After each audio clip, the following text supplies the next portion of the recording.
Social মিডিয়ার এই যুগে নিজেকে আলোচনা সমালোচনায় রাখার কৌশলে হিরো আলম যেন বরাবরই 100-তে 100।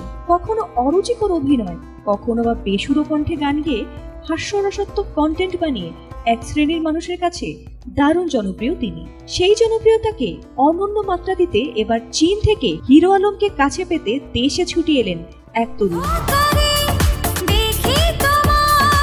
সম্প্রতি প্রাক্তন তৃতীয় স্ত্রী রিয়া মনির ড্যান্স পার্টনার ম্যাক্স রবির স্ত্রী ইতি চৌধুরীর সঙ্গে প্রেমের সম্পর্কে জড়িয়েছেন আলোচিত এই কন্টেন্ট ক্রিয়েটর। তবে এরই মধ্যে হিরো আলমকে নিজের নায়ক বানাতে এক তরুণী চীন থেকে চলে আসার খবরটি এলো, যা ভাইরাল হয়েছে সোশ্যাল মিডিয়ায়।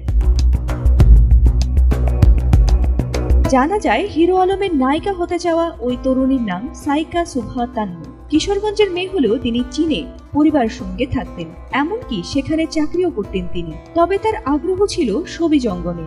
সেই আগ্রহ থেকে চীনের কাজ ছেড়ে পাড়ি জমিয়েছেন বাংলাদেশে। মিডিয়ায় কাজ করার আগ্রহে একসময় পরিচয় হয় হিরো আলমের সঙ্গে। তাকে নিজের ইচ্ছের কথা বলেন তিনি। হিরো আলমের ইতিবাচক সাড়া পাওয়ায় চীন থেকে চলে আসেন ঢাকায়। এরই মধ্যে তার সঙ্গে কাজও শুরু করেছেন তান্নু।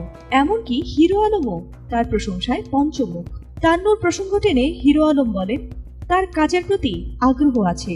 সে চীন থেকে চাকরি ছেড়ে দিয়ে আমার সঙ্গে কাজ করতে এসেছে, এটা অনেক বড় ব্যাপার। হিরো আলমের প্রথম স্ত্রী ছিলেন সাদিয়া বেগম সুমি। দাম্পত্য কলহের জেরে মামলা হলে সে সম্পর্কের বিচ্ছেদ ঘটে। তার দ্বিতীয় স্ত্রী সম্পর্কে বিস্তারিত কোনো তথ্য জানা যায়নি। তৃতীয় স্ত্রী ছিলেন রিয়া মনি, যার সঙ্গে সম্প্রতি সম্পর্ক ছিন্ন করেন হিরো আলম।